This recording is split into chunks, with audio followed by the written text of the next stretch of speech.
Cancelo. Se tiraba bien ahí Xhaka, como siempre, a no hacer prisioneros. El suizo que mira ahora cómo se encaraba con Cancelo, porque le cuesta la tarjeta roja esto a Granit Xhaka. La tarjeta roja. La tarjeta roja esto a Granit Xhaka.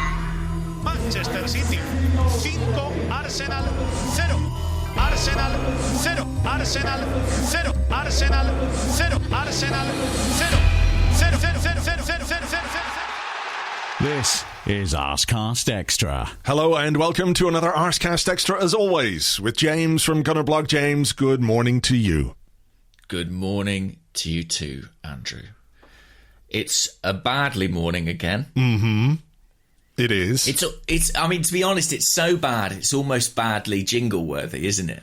Like, it should be like some scary, sad music, like Einaudi's piano, just badly mourning over and over again. Well, you know what I mean? I have to say that you won't have heard this yet because we're recording. And look, how could you have heard this other than, to appear in my house and peer over my shoulder at my computer, which, happens in your dreams, I know. But in real life, I have just created an intro to the podcast, because I like doing the intro musics for the podcast when we win and when we score goals, and I can make like upbeat Pepe disco remixes and funky Nacho Monreal things and Kieran Tierney being magnifique. I love those, but we haven't had a goal or anything to celebrate, a piece of commentary that I could use. So I did find some commentary from the Spanish broadcast of the Arsenal-Man City game from the weekend, and it's some sort of ominous clown-type music playing in. And maybe that will suffice for now. If we're sitting here in a couple of weeks' time and we still haven't won a game, maybe we'll just do a live composition on air.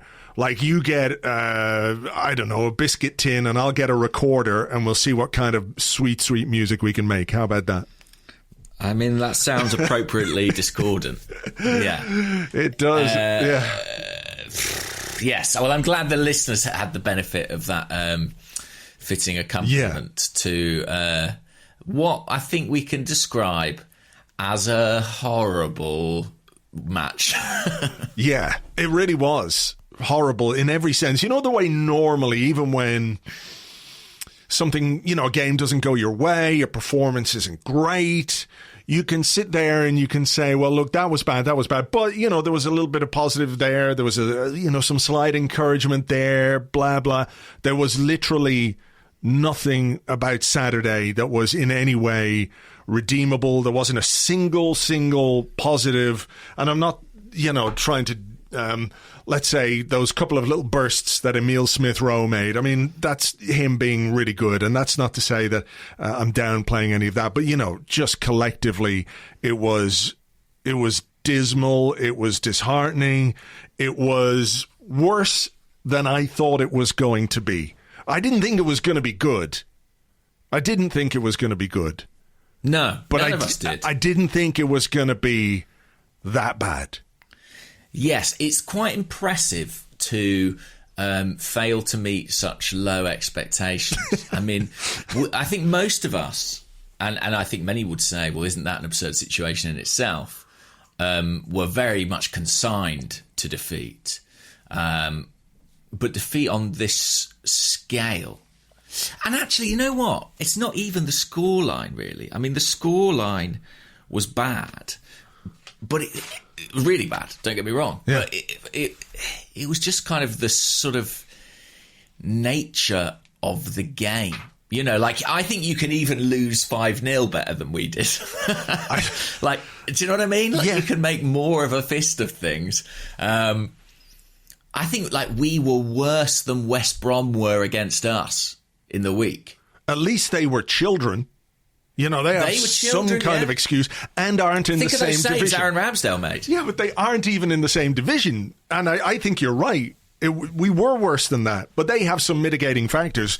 And I know, we've got players out, and I know all of that. But, I thought, let me just say something, get this off my chest. I never, ever want to hear Pep Guardiola talk again about how great Mikel Arteta is, particularly after a 5-0 defeat. I never want to hear him go, he's so good, you guys, he's so good. But, you know, he was saying, trying to make an excuse, oh, they have 8 or 9 players injured. He's got Ben White and then he couldn't think of anyone else before Thomas Partey came to mind. And that was kind of it, really, you know. I know there's a few, but like, we do have injuries, and those are things that every manager has to deal with and every manager has to contend with throughout their entire career. It doesn't excuse or explain the sort of passive, non-competitive nature of this fixture, which was, to my mind, there are many bad things about it. I'm sure we're going to talk about them, but to my mind, that was the worst one. It was just so... We were just toothless, pathetic. And I was left feeling at the final whistle... You know, I'm been around the block a few times, James, particularly with Arsenal, and it's very, very, very rare for a defeat to impact my mood for the rest of my day or the rest of my weekend the way that one did. Like, I felt really unhappy. And that might sound completely reductive, but, you know, normally if we lose a game, okay, look, that was shit, but, you know, I can put it to one side. We're hardened professionals. Then. Yeah, that's exactly it. It's broken through this veneer of hardened professionalism, this titanium shell of, you know, I genuinely felt really downhearted and dismayed by what I'd seen and what had happened and what the wider repercussions of that were. I mean, at one point, you know, had it not been my job, I think I would have just switched off and gone outside. Oh, me too. 100%. You know, and that I think that realization really had a profound impact on me for the rest of the day, you know, because it was like, I'm supposed to like this. I'm supposed to, even if it's not great, and you go into a season, you support a football club, you expect ups and downs.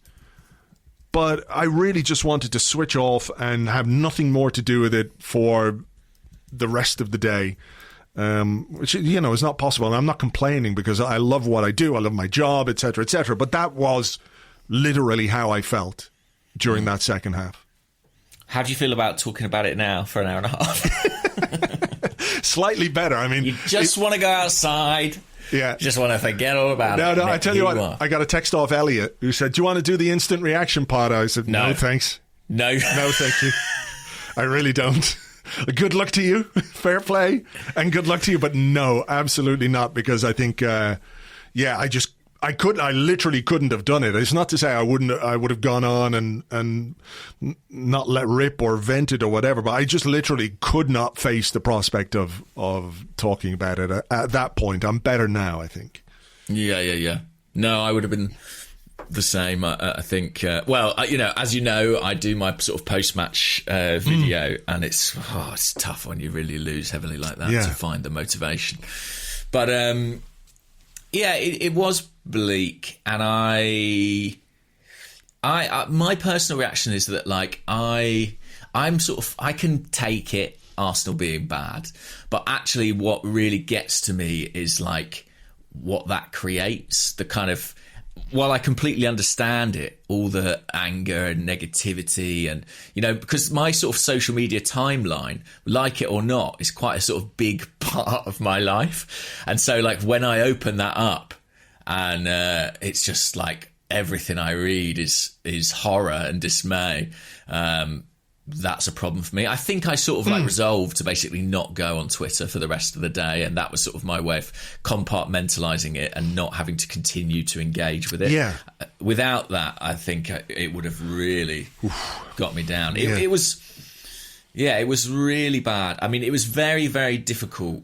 I'm full of admiration for anyone who wasn't professionally obliged who watched till the end of that game, because it was so over, and there there wasn't even really a realistic prospect that Arsenal might get a consolation goal. You know? I mean, look at the possession stats for the second half. I think we were in the it was City were like in the 80s or 90s, weren't they? I think we had, was it 8% possession in the second half? Yeah, I mean that's almost unprecedented, to borrow a Mikel Arteta phrase. Well, he's doing a lot of history, unprecedented stuff. You know, I mean that I think sums up what was so disheartening about it, is that like everyone would accept that when you're down to 10 men against a team as good as Manchester City, who play in the way that they do, and they do play in a very specific way with a lot of possession anyway, it is going to be more difficult than it already is. You won't find anyone who would argue against that.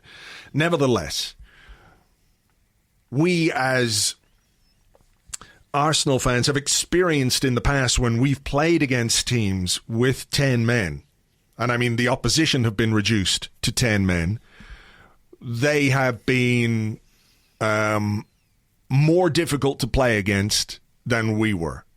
Like, it was so unbelievably easy for Man City, because I think, and this might come back to something we were talking about last week, that this prevailing acceptance that we could get nothing from this game, I think feeds into maybe the way the players perform. Are they blind to that, unaware of that?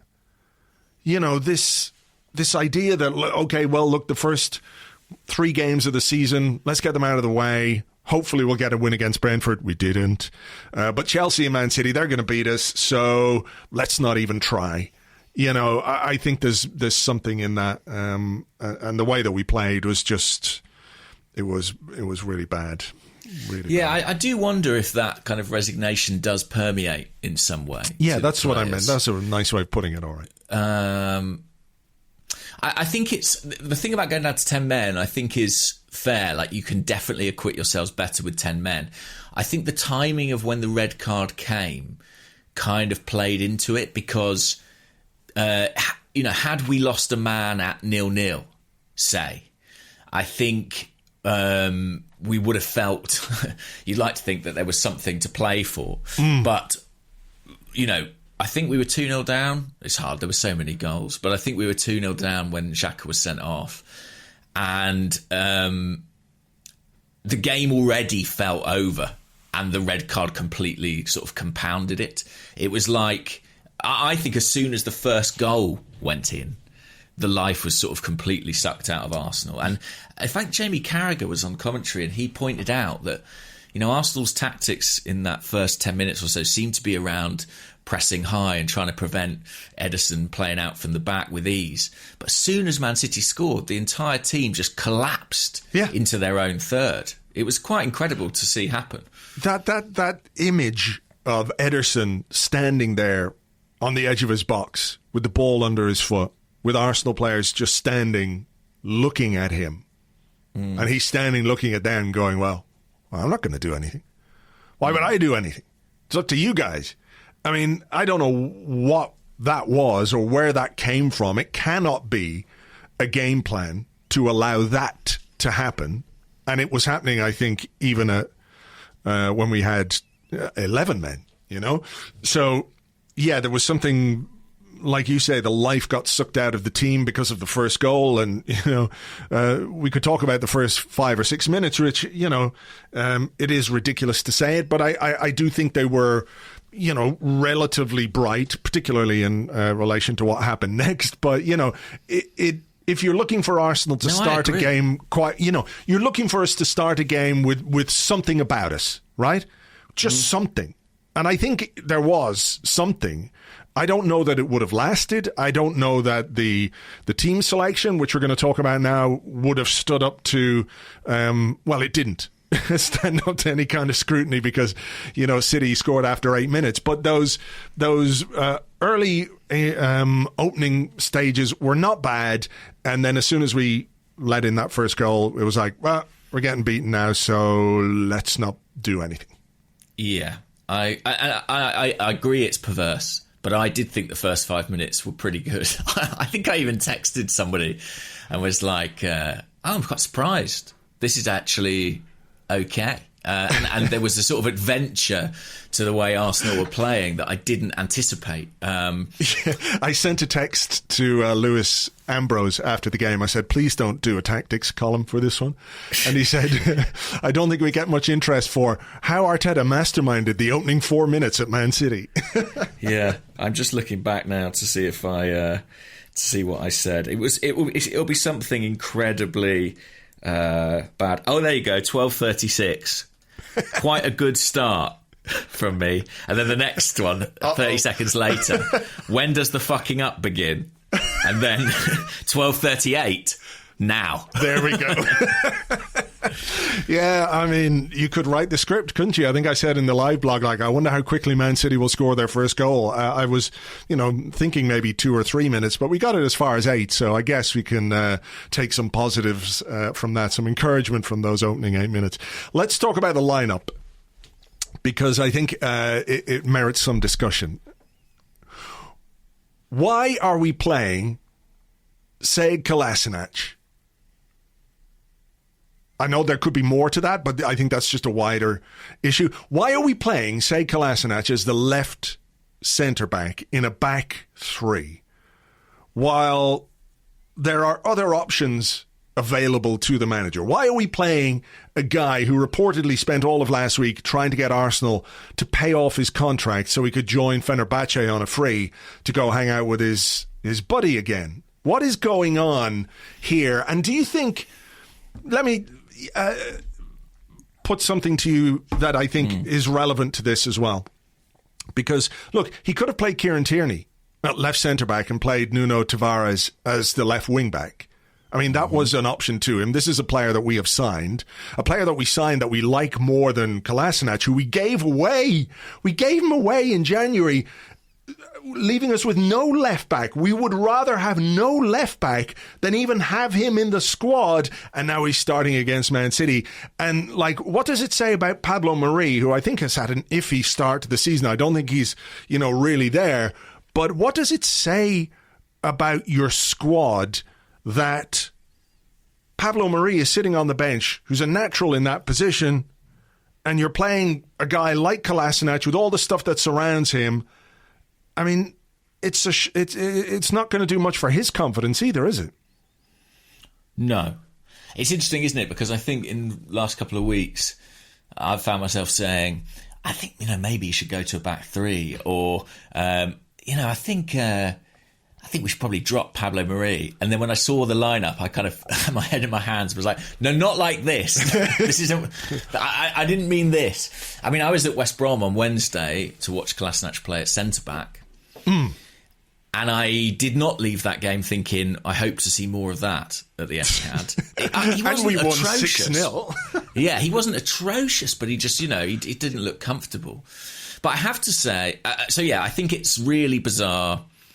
I think your point about why did we not play Tavares is a great one. I think you can look at, if Kolasinac is available for selection, then why isn't Ainsley Maitland-Niles available for selection? I think there's every chance that he's going to be on the move in the next day or two.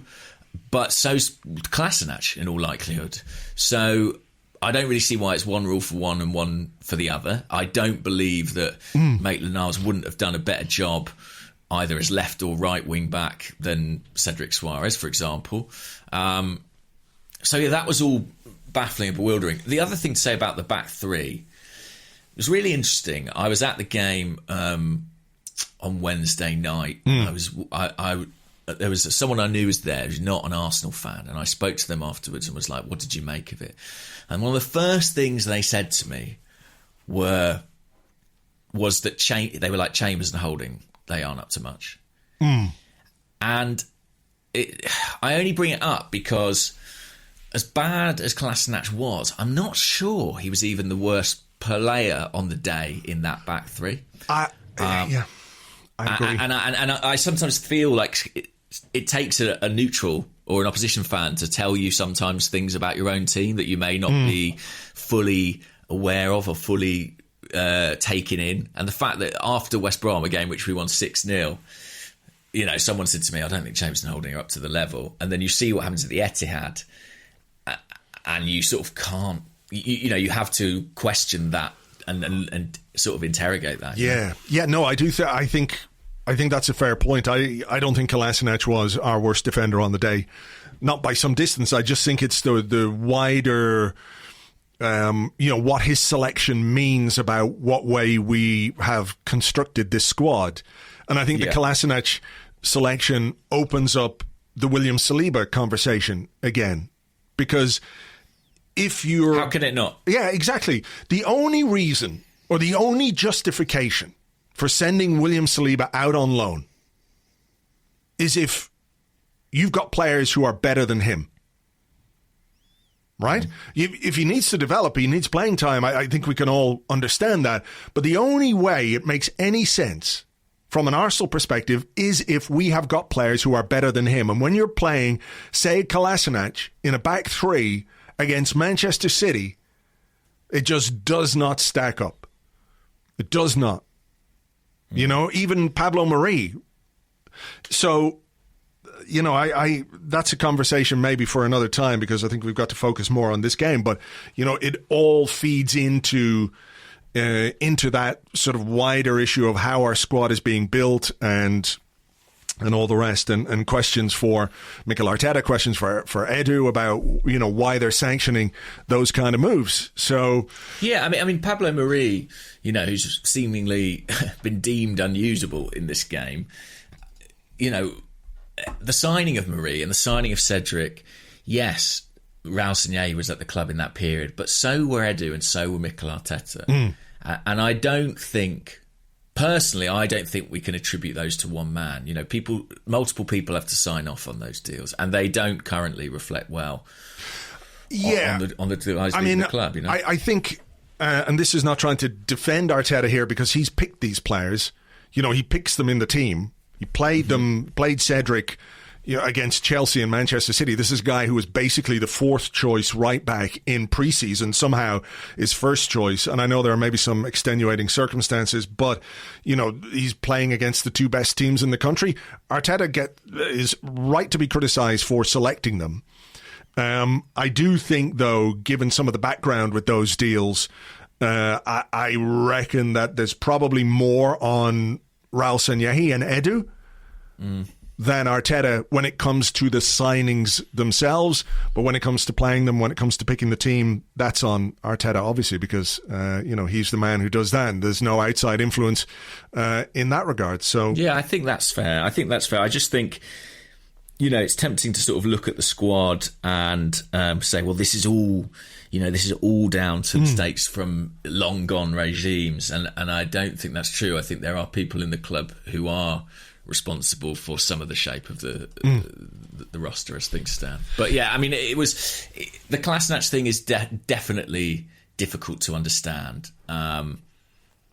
Really difficult to understand how we've sort of ended up in that position. I mean, in pure, what would I have done terms, I think I would have had to put Tierney into that back three. Yeah. Played somebody else, be it Tavares, be it Maitland-Niles, be it whoever, as a wing back. You've done that against Manchester City successfully in the past. Yeah, you won an FA Cup fucking semi-final. Yeah. Fuck's sake. Yeah. I mean, beyond that, what did you make of the midfield, such as it was?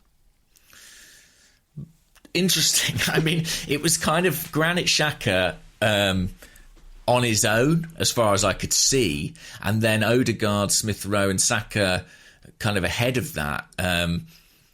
In possession, in attack, it was almost like a 4-1-4-1 with Tierney pushing up really high.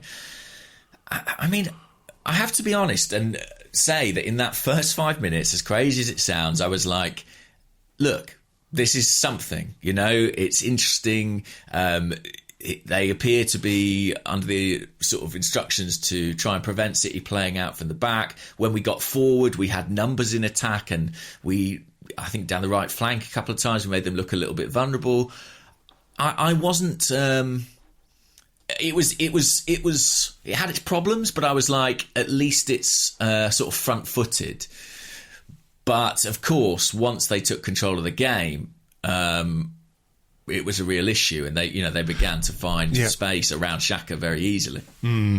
We'll come back to Granit Xhaka. I think it was a really weird team selection, and maybe it was impacted by the loss of Pepe overnight, who was ill and what have you, but I just don't really understand why you would play Granit Xhaka more or less on his own in a midfield against the kind of midfield that Manchester City possess and the way that they play. I don't know what he thought he might get from Granit Xhaka, in terms of his ability to cope with that. So, like I said, it was especially odd given that Lokonga didn't play in the week, and has been good.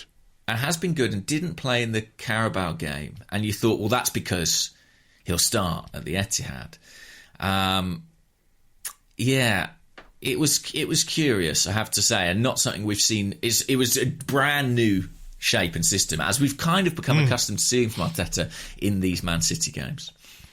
Just before we move on, I'm seeing David Ornstein tweeting that Everton are in talks with Arsenal for a deal to sign Ainsley Maitland-Niles on loan with an option to buy. An option to buy. They've made a bid, and Arsenal are considering it. Right. Is the current status of that. Okay. But I don't. I almost threw that into the conversation when we were talking about playing Maitland-Niles at wing-back, but I don't think Kolasinac is any less likely to leave. So, I still think if a player is ours and we're in the midst of an injury crisis of sorts, which we kind of are, you need to pick him. Yeah, look, I think this is a strange deal, but there you go. Right, look, let's talk about the goals. I suppose we might as well talk about the first two anyway, because I think they're worth talking about. I think they're the important ones, to be honest, because there was no game after that. Yeah. So, first one, I think the cross is too easy. I think Callum Chambers, who had, that day he got roasted by Jefferson Montero, has gone down in infamy. It's a scar on his career, and I think he was worse. I think he was worse against Man City than he was against Jefferson Montero, because at least at that point he was a fairly young guy playing at right back, which isn't necessarily his strongest position, and he was up against a guy who had experience, who had more pace, and who just had probably the best game of his life that day, Jefferson Montero, because I don't know where he is now. But I thought he was really bad, Callum Chambers. The sort of performance, we talked about this, didn't we, about Pablo Mari last week, saying it's the kind of performance that sees you get dropped, but, if it means playing, say, Kolasinac, but it is the kind of performance that sees you get dropped. He should be winning that header at the back post.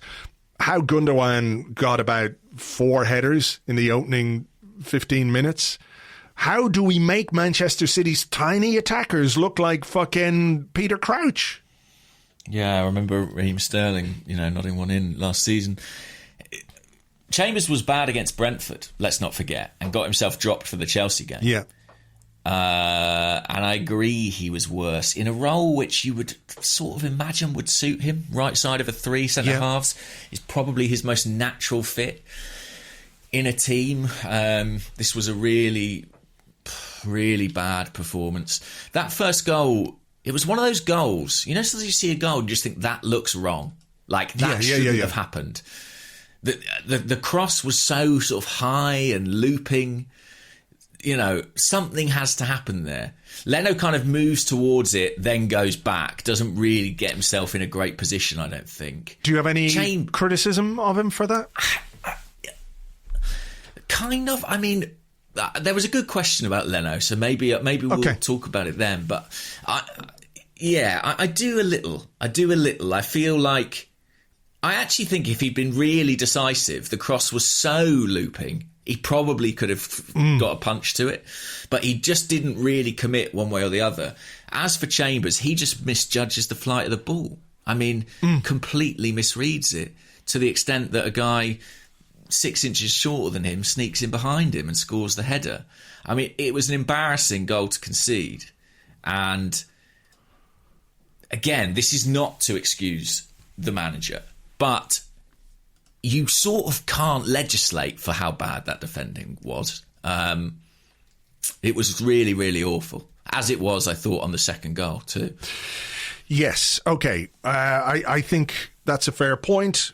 I think a manager is right to expect better from experienced defenders. I mean, Cam Chambers is what, 26, 27 now? He's played a lot of Premier League football, He's 26 years of age. He's going to be 27 in January. So, he is, I suppose, in his prime years. He's played a lot of football. He's played in midfield. He's played at the back. He's played at right back. He's played at centre half. Back post header, that is bread and butter for a Premier League defender. You should be winning that header. You should not be beaten the way he was beaten. The second goal, I think, is really quite interesting, and I think we have to say here that I'm not trying to make any kind of excuses for us for what we did or didn't do on the day. We've said repeatedly at this point, and we're half an hour in, that we were bad, really, really bad, and we were. But I do think there's a conversation to be had about that second goal, because Chambers gets a dig in the face in the build-up to that goal. Yeah. And he goes down, as I think any player who gets a dig in the face would do, particularly in an era when we've got VAR, when we've got video referees who are looking at every available angle of every available incident. And I think that is a moment which could have potentially changed the game, because if VAR had looked at that and decided that Chambers being punched in the face is a red card for, who was it? Was it Cancelo? I can't remember who it was. Whichever defender. Laporte, maybe? One of those guys. One of those fuckers. Like, there's a good case to be made that that's a red card and that the goal should not have stood. So it's not to excuse anything we did before or after or anything like that, but I think it's not unreasonable to feel aggrieved at that decision. I don't think it's unreasonable either. I think, the sort of punditry of we just play on there is that classic. Be a man. Yeah, it's that classic thing of Arsenal sort of being vulnerable and being an easy target. I think last season that goal gets chalked out. There's absolutely no doubt in my mind. I generally am sort of pro the raising of the bar for VAR intervention. So I don't want to be too hypocritical, but I was surprised actually that one wasn't overturned. I think it's clearly a foul. I actually, personally, I wouldn't ask for a red card there. I don't. Why not? It was sort of because it was sort of just handbags, Yeah, but it is kind of handbags, but it was like a deliberate sort of dig to the face. I mean, you can get a red card, as Granit Xhaka did last season, for sort of very mildly raising your hands to the throat of an opponent. So, I don't necessarily want to talk about refereeing consistency because there isn't any. But if one thing is a red card, I don't know why that wouldn't be a red card, even if they've sort of shifted the threshold for what might be considered a decision that they can overturn or not. Yeah. Listen, I think if you're judging it by kind of the general standard of what constitutes a red, I think last season maybe that would have been. But yeah, I was surprised about that. As for what follows, it just looks really ugly. And it's funny, isn't it? Every year pre-season happens and we're like, well, we can't read too much into pre-season. But from the very start of Arsenal's friendly games, they've looked vulnerable on set pieces. And so it has proven in the Premier League. I mean, I think we have struggled in those scenarios. We conceded from a set piece against Brentford. We conceded from a set piece here. Really disappointing. I mean, the way that Man City took the free kick, and I think I could be right, I think they had three men standing there going, well, why aren't they coming towards us? And we stood there, and eventually somebody made a move towards the ball. The cross came in. Cedric did a little pirouette. It deflected off him into the path of whoever the fuck scored. Was it Torres? Ferran Torres who scored the goal? One of those fuckers anyway. It's just passive. I don't know how to describe that defending or where that comes from. Where does that come from in a professional team? Is that not a scenario that they'd have worked on You know, if they take a free kick, I mean, it's bread and butter stuff. Close down the man with the ball, push out. It's just really bad. Yeah, it was pretty hapless stuff. And that's actually sort of one of the kind of thematic things that's most troubling me at the present time, is that, you know, I did feel that one of the things Mikel Arteta was able to do when he came into the club was provide organisation and structure and a degree of defensive solidity. And it does feel, and I'm wary of sort of drawing this conclusion too quickly because we're only 3 games into a season, but it does feel as if that has really slipped. And without that platform, without that kind of foundation, you do fear for the team and certainly for the manager. So we're 2-0 down, and the likelihood of getting anything from the game is slim. Yeah. Really slim. Very slim, yeah. Yeah. Like basically non-existent, particularly when you concede 2 goals the way we conceded. Like if you make Man City work for their goals, okay, you've been pulled apart by some brilliant play, a piece of individual brilliance, 2 pieces of individual brilliance maybe, who knows? But when you gift basically 2 goals to the opposition like that. Well, in the space of 5 minutes as well. Yeah, exactly. You know, the dust had barely settled on that first goal and how bad it was, and we concede one that's equally as pathetic. We actually almost get one back, don't we, through Emil Smith Rowe blocking that was at 2-0, wasn't it? That was again Ederson, you know, Smith Rowe closing him down, the ball squirted across the line. But you know, weird things happen in football. Keep it 11 versus 11, go in at half-time, reorganise, blah, blah, blah. I mean, let's say that ball cannons off Smith Rowe and goes in the net. You know, suddenly there's at least a glimmer of hope. But going down to 10 men makes the whole thing fucking academic. Academic. And, at half-time I was like, I wish there was a way we could just sort of concede the game.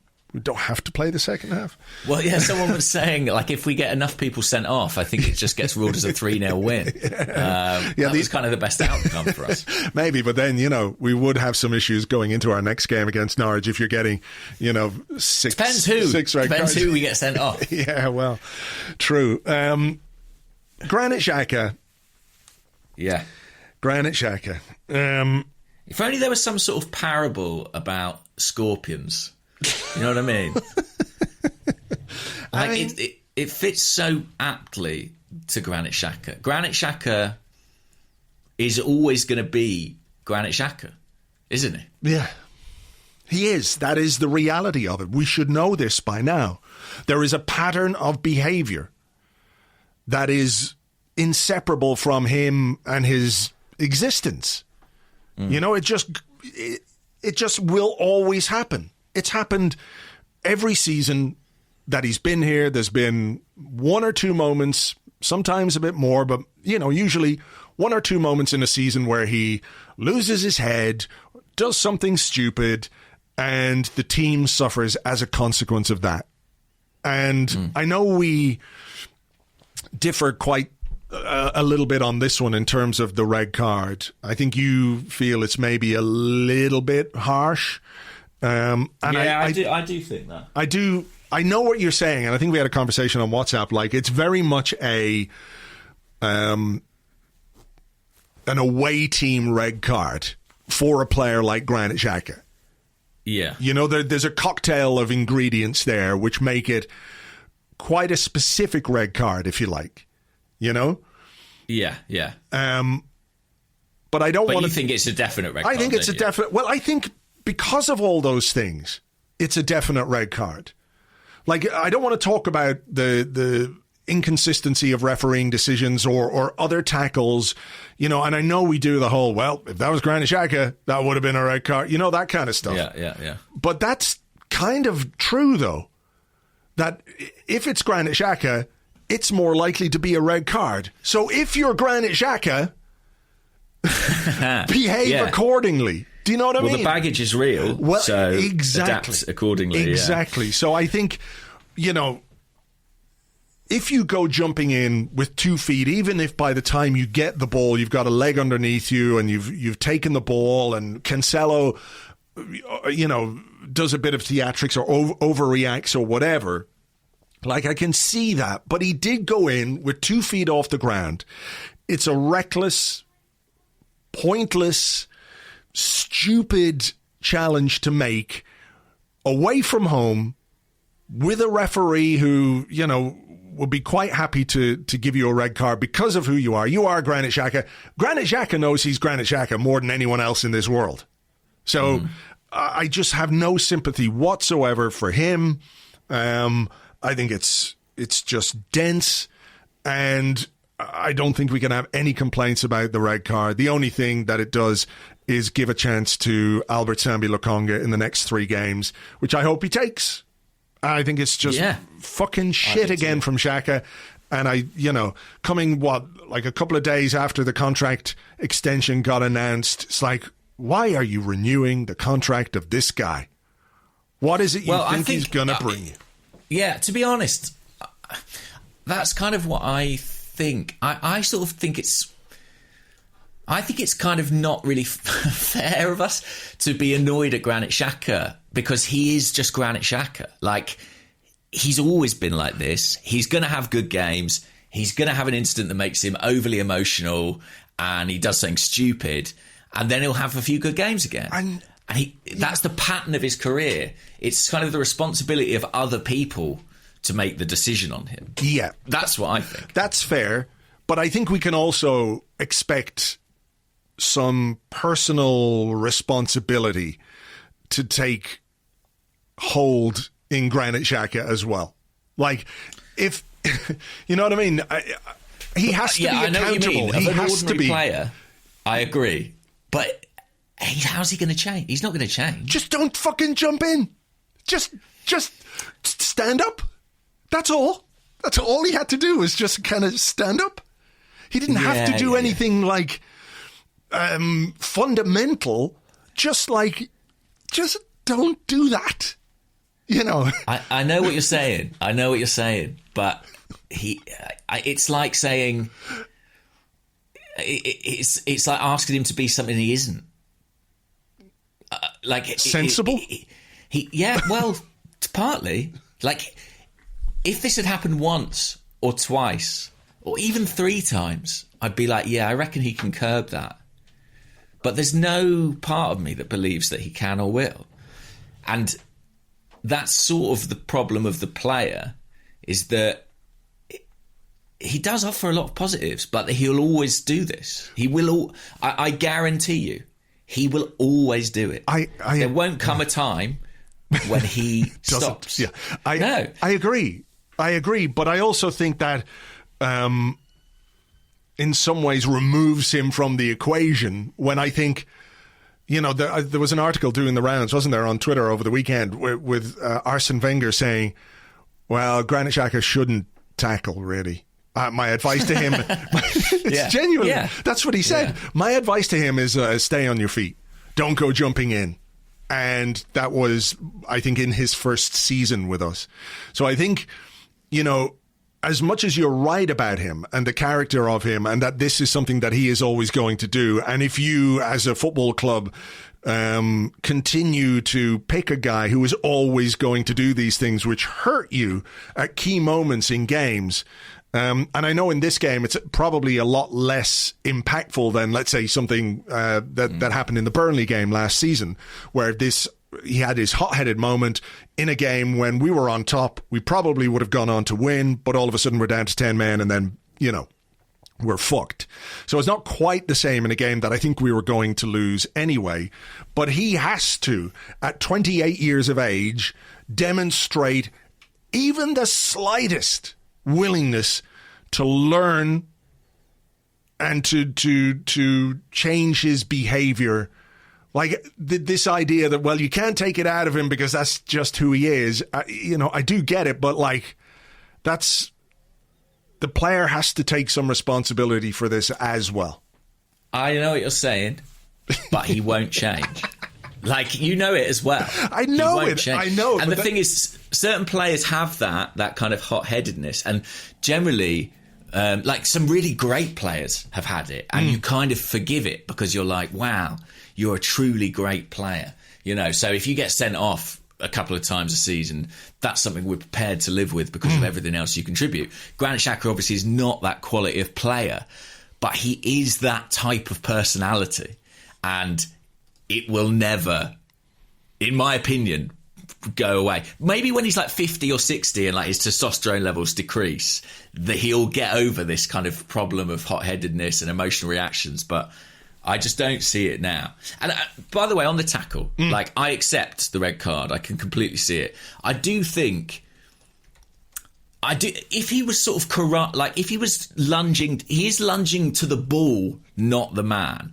And he is on the ground by the time he arrives at the ball.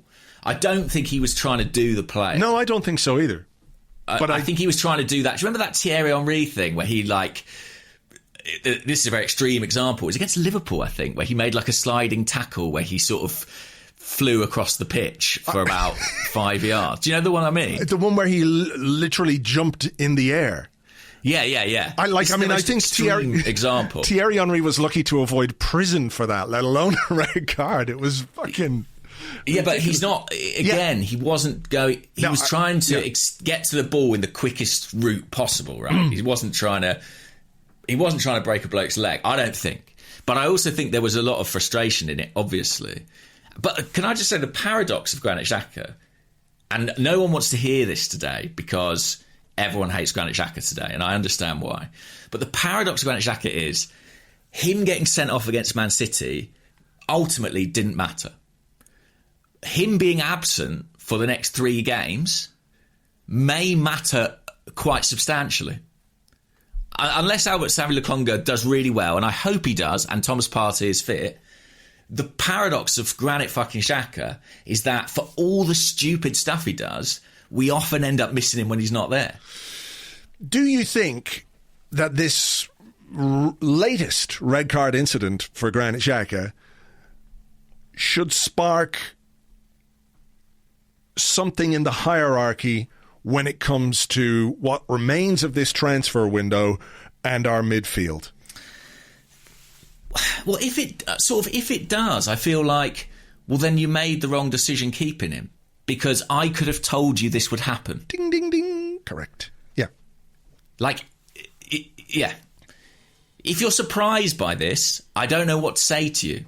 Like, people may like Xhaka or dislike him. They may accept him or not. But we are all agreed, I think, that this is predictable behaviour. So if you're the decision maker and you can see that, you can't have any gripes when those chickens come home to roost. You know, and I think that doesn't mean 100% you have to sell Granit Xhaka. That's the only right outcome for this summer. There is an argument that where we are as a club, we benefit from having him the 30 games he's not mental in. But you can't be surprised. And if it was up to me, would I bring in a new central midfielder? Yeah, absolutely. Yeah. But I don't know that that's going to happen. And I don't think that you could... You know, when we talk about deadline day deals, most of the time those start a week before the deadline and in some way, shape or form. So I don't really think it's massively possible to kind of see what Xhaka did on the weekend and think we must buy someone and be able to get someone who's actually of the requisite quality in time. I think that's unlikely. Yeah, I think it's unlikely too. And I think it comes back to the decision to keep him or not accept some money for him, a player that we really should have moved on from, and certainly should not have given a contract extension to, leaving aside whatever people think about him as a footballer. These moments, these pieces of idiocy that happen just far too frequently to commit to for another 2 or 3 seasons, whatever it might be. I don't get it. But there you go. Yeah. That's and to come back to what we're saying, they won't go away for the duration of his contract with us. He will vacillate between runs a form where he appears quite important to the team and then doing something stupid. It just, well, I'll be extremely surprised if we're not having this conversation again in a few months' time. Me too.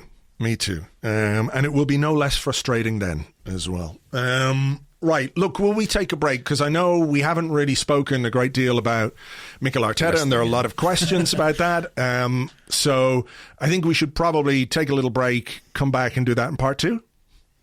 Yes, let's do that. Anything else from that game you want to talk about? Or I mean, honestly, no. No. The game was just over at that point. I know Arsenal could have fared better, and you can make more of it with 10 men, but they didn't. I don't really see what value there is in attempting to analyse that. No, I agree. I mean, I don't want to relive any of the goals or anything like that. No. Or endure, memories of that second half. So let's leave it there. We'll do that. We'll come back with your questions and more in part 2 right after this.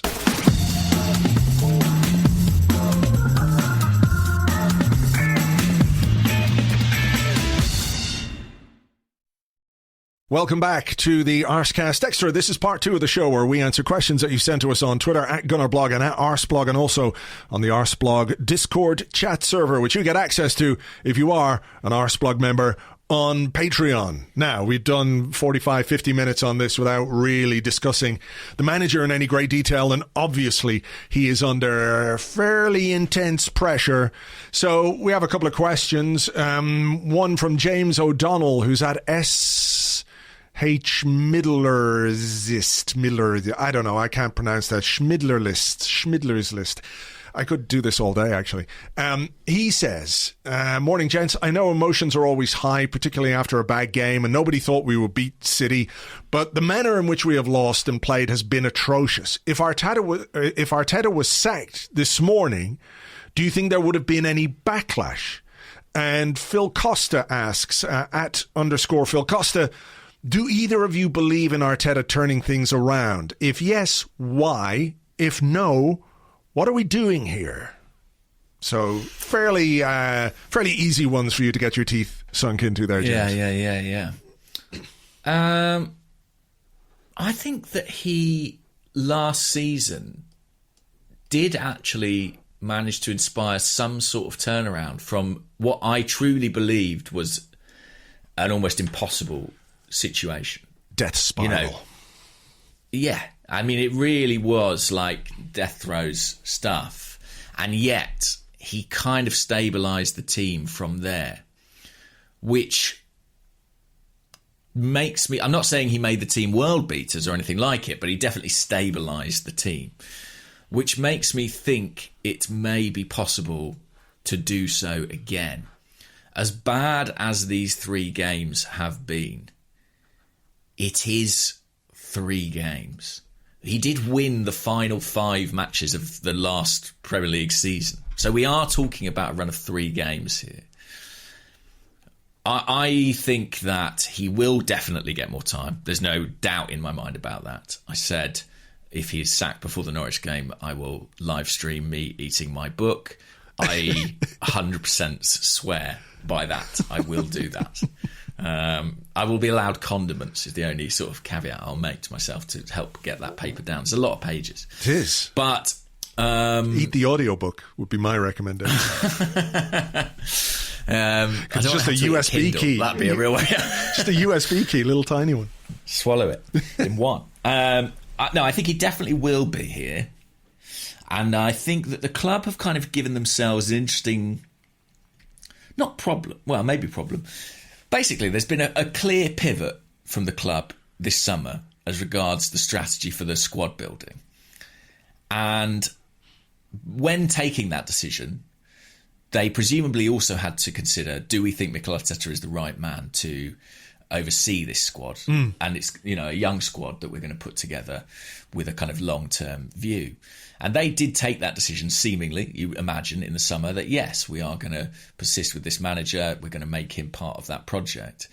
I don't think they will throw that out after 3 games. And I personally think that's right. But I do think that these results and the nature of the results, more so than the results, the nature of the performances, of course, create a huge amount of pressure. And I also have a feeling that kind of as soon as a manager has had a bad run, it creates so many doubts. Like the doubts that were created in that run last winter haven't been expunged for many people. And I think every time there is a setback or a series of bad results or a complete hammering like we saw at the weekend, those doubts will resurface. And in a way, it's like they're kind of chasing Arteta. And I fear that sooner or later they will catch up with him. He needs a really strong set of results coming out of the international break to regain some trust from the supporters. I kind of think he probably still got it from those upstairs, but from the supporters, it's kind of as weak as it's ever been.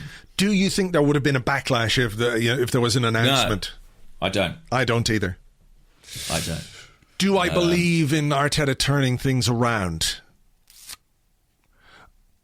I kind of compared Saturday's game on the blog on Sunday. I compared it with the game that we played at Manchester United in 2016.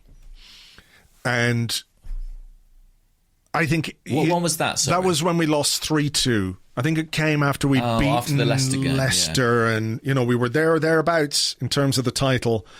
And for me, that was the game where, look, I think obviously everyone had doubts about what was going on with Arsene Wenger and his ability to achieve what we expected him to achieve. I think just being clear about that. And that was the game that kind of just put the nail in the coffin for me. And the Man City game felt a little bit like that for me when it comes to Mikel Arteta. He used the word unprecedented more than once in the last few days. And we're in a situation, or he's in a situation, where it would be basically unprecedented for a manager to turn it around fully. Like, I'm not saying he can't achieve results. I understand the logic as well. It's only 3 games. We had, just to sort of give it a little bit of balance here, on the Discord, Alan Harborn says, is everyone blowing this out of proportion? We were never going to beat Chelsea and City, and Brentford maybe should have been called off. Real test starts now. I see it. I see that. I do. But the reality is, we played really badly against Brentford. Of course, there were mitigating circumstances. We were poor against Chelsea. We were even worse against Man City. I think it is the nature of the defeats. Like, if you get beat by Man City, but you at least give them a test, you try, or you're competitive. I think people can deal with losing. People can deal with defeat if they can see that their team is competitive, it's trying, it's organized, it's trying to play football in a certain way. I really feel like none of that is there. And to me, that is the big, big worry. I know we've got players missing, but can you really say Gabriel, maybe Thomas Partey gives us an extra dimension in midfield, but beyond that, is Gabriel and Ben White and Thomas Partey, are they the pieces that are going to make all of this click and come together and be cohesive, and all of a sudden we'll be playing football the way we want to see Arsenal play football? I'm not sure that that's the case. So I think you're right. I think he is going to get more time. I think when a club gives a manager £130 million in the transfer market, they're willing to back him. But I also think there's a need to deliver when you've been given £130 million. You don't just get to say, well, it's going to take 6 months or 9 months for us to start playing. Even if you are building something and there's logic in saying, well, this is going to be a project that's going to take a certain amount of time. If you're sitting bottom of the table at the end of September and you haven't won a game or you haven't scored a goal, then the situation becomes pretty obvious. And I think that's where we are. I think Arteta's got September to save his job. Yeah, I think that's probably true. But you know, I think if you're asking me if I think he can, I think he can, because the games lend themselves to that. Well, yeah, let's look at them. We've got Norwich at home, Burnley away. There's a North London derby taking place on... There's another League Cup game as well. Yeah, League Cup game, yeah. North London derby, which is taking place on my 50th birthday. So if they fucking lose that, I'm telling you. Then we've got Brighton, Crystal Palace, Aston Villa, Leicester, Watford before we play Liverpool. So hang on, let's see here. 1, 2, 3, 4, 5, 6, 7, 8. Like, what is an acceptable return from those 8 games that would lend you or make you think we are going in the right direction? Is that 8 league games? 8 league games and a League Cup game. Well, he's got to beat Wimbledon in the Cup, of course, but I'm sure they will. From those 7 league games? 8 league games, I think it is. 8, sorry. 1, 2, 3, 4, 5, 6, 7, 8 before we play Liverpool. What's that, 24 points? Yeah. I think he needs to be... it's hard to say. I'd have to sort of look at it more closely, but I think he needs to be around kind of 17, 18. Yeah, I agree. Yeah, something like between 18 and 20 would be promising, you know? Over 2 points a game is where I think we need to be averaging over 2 points a game from those fixtures. Yeah. For it to be respectable. So. You know, I don't think it's accurate to say he has to win all those games, but, you know, he needs 2 points at least per game. And I think the Spurs game looms large simply because, you know, certain defeats hurt more than others. And they've started the season very effectively, which rubs some salt into our wounds. Yeah. But the thing is about these big defeats, it's interesting. Like, we used to be a team or a club. Basically, I have a slight suspicion that they hurt more than they matter. What do you mean by that? Because I remember the days under Arsene Wenger where we would sort of semi-regularly get tonked for 4, 5 or 6 by teams like City, Chelsea, Liverpool. You know, I remember seasons where we lost 8-2 at Old Trafford, we lost 6-0 at Chelsea, we lost 5-1 at Liverpool. And I think I'm right in saying that in all of those seasons, we finished in the top 4. And I basically think that while they feel agonising and they're humiliating and there's no getting away from that, the way the league basically works is that if you beat the teams who you're better than, you'll probably be okay. Like, I don't think we're going to get in the top 4, but, you know, we'll probably get where we need to be if we win the games we should win. Like Brentford. Yeah, exactly. But, so that's what it's on for me. Like, it was horrible to lose 5-0, sorry, 5-1, but flattering, to making up consolations. But it was horrible to lose 5-0 to City. But if we beat Norwich, Burnley, Palace, Watford, whoever else you listed there, will look so much better, and it will qualify things a bit. You know, I just think that as fans, they're horrific experiences, but it is only 3 points that we lost yesterday. Sure, I get Saturday. That, but I think it does come back to the nature of what we're doing and how we're doing it and how we're playing, and there's not much to get behind. No. You know, there's not much to excite people. You know, we don't take any shots, so we don't score any goals. You know, this is a comment more than a question from the Discord from Emil Smith Row Your Boat, who says, going into the Chelsea game, I expected us to be beaten quite comfortably. Against City, I expected us to be swatted aside, as we so often are. Despite preparing myself for disappointment, I still found myself angry at both displays. Do you think our disappointment, despite our attempts to rationalise our current predicament, is a case of the heart triumphing over the head, or is it that, no matter how low we set our expectations, expectations. This team, Arteta especially, is failing to meet even the most basic expectations of a serious outfit. I don't know. Sorry. I don't know the answer to that. I think that we're suffering from a lack of causes for optimism, essentially. Like, it was a long summer, you know, the biggest break in domestic football that we've had for some time. And we had a disappointing set of pre-season results, which included losing to two clubs we would like to think of as rivals. We've opened the Premier League with a series of very disappointing results, again losing to two clubs very comfortably that we would like to consider as rivals. There is not a lot to hang your hat on. There's not a lot to feel good about. I've seen the question asked a few times, you know, have we improved this season? And the answer is, well, no, of course we haven't. Like, we've lost 3 games. We've not scored a goal. We're bottom of the table. I do just personally believe, and I know people say, well, look at his whole time with Arsenal, and that's a separate question, but I do personally believe that 3 games is too small a sample to make a decision on this season. I just do, especially given the other circumstances surrounding those games.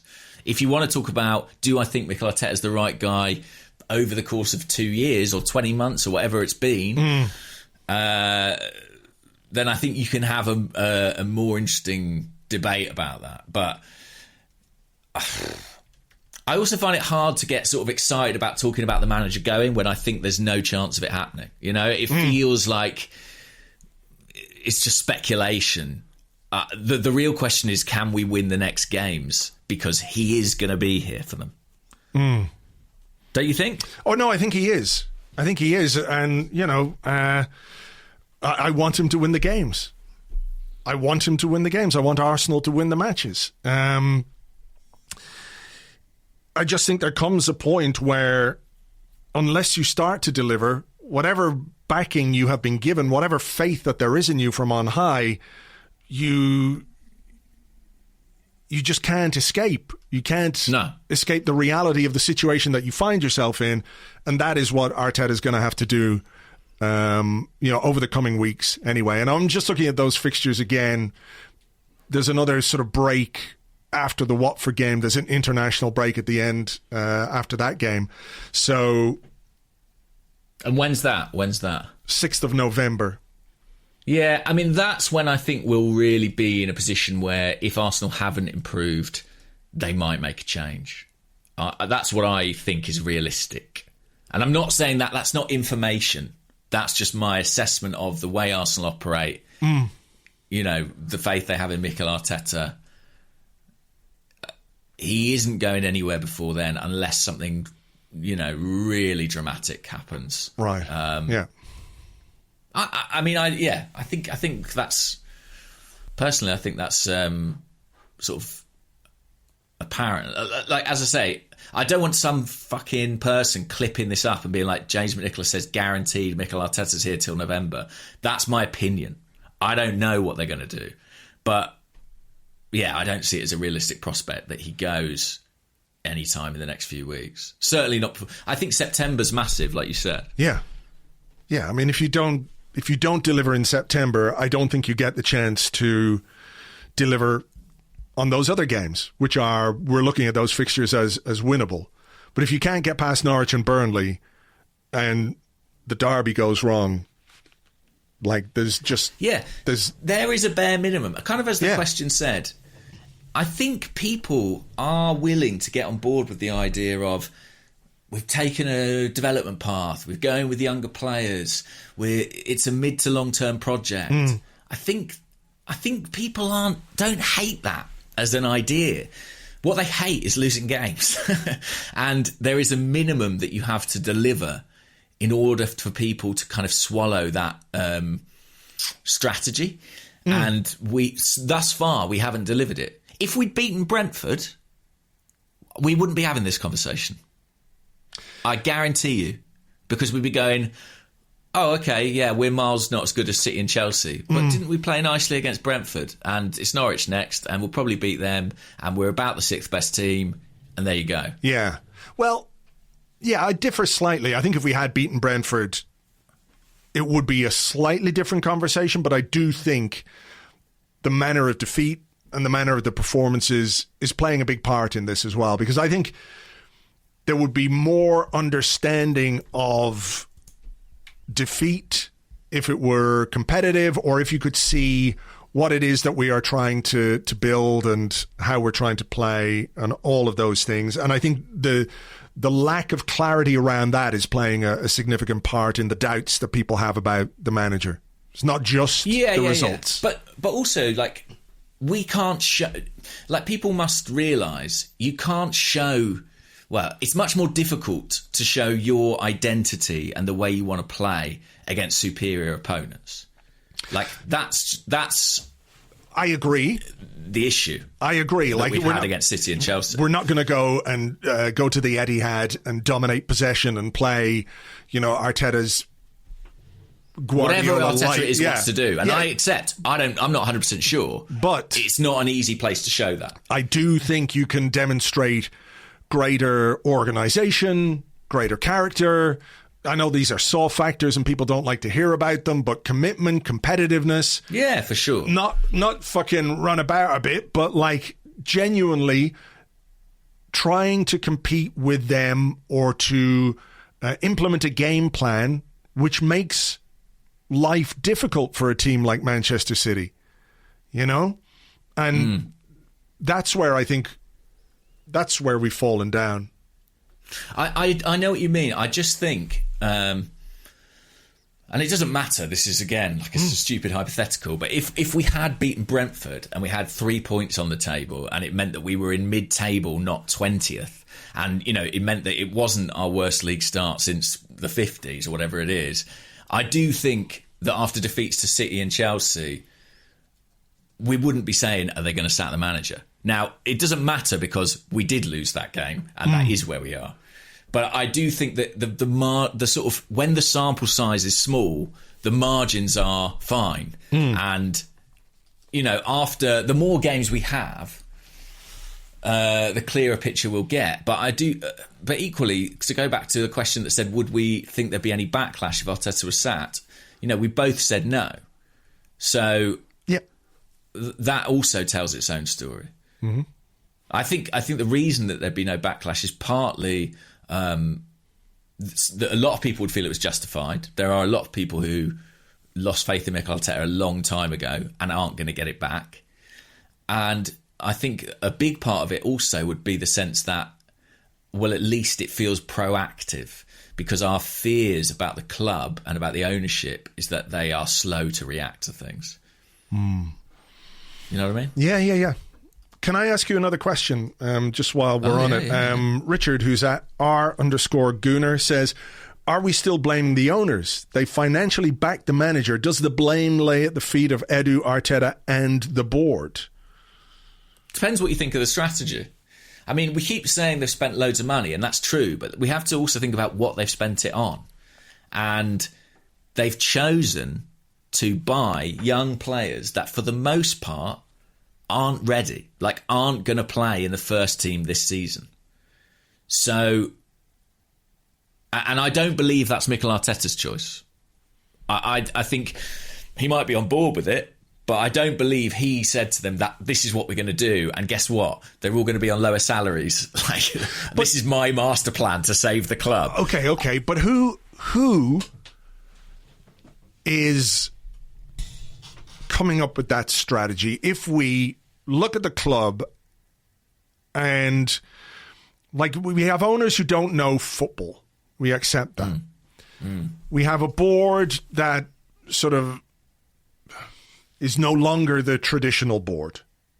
We have a technical director whose work doesn't really stand up to a great deal of scrutiny. We have a manager who from the start has come in and said, I'm going to do things my way. I'm going to change the culture. There are going to be non-negotiables. There's going to be this. There's going to be that. He's dealt with difficult situations. He's maybe made some tricky situations even more difficult by the way that he has dealt with them.